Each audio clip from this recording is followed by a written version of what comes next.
جی ناظرین، آور نیوز میں خوش آمدید کہتے ہیں۔ خبروں کا رخ کرتے ہیں ڈیرہ غازی خان کی طرف، جہاں سے ہمارے رپورٹر مشکور خان کی رپورٹ کے مطابق وزیر اعلی پنجاب سردار عثمان بزدار کا جاں بحق افراد کے لواحقین اور زخمیوں کے لیے 2 کروڑ روپے مالی امداد کا اعلان۔ پنجاب حکومت نے واقعہ میں غفلت کے ذمہ داروں کا تعین کرنے کے لیے وزیر اعلیٰ کی معائنہ ٹیم کو انکوائری کا حکم دیا ہے۔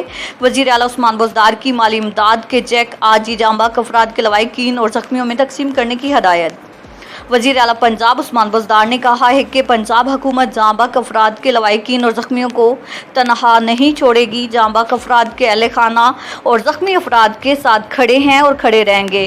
انہوں نے مزید کہا کہ ہم عید پر جاں بحق افراد کے لواحقین سے ہمدردی اور یکجہتی کا اظہار کرتے ہیں۔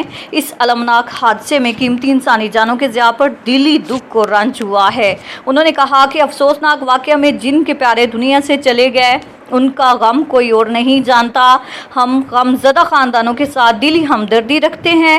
معائنہ ٹیم کی انکوائری رپورٹ کی روشنی میں مزید کارروائی کی جائے گی، جس کی بھی مجرمانہ غفلت سے 30 سے زائد معصوم مسافروں کی جانیں گئیں، اس کے خلاف قانون کے تحت کارروائی کی جائے گی۔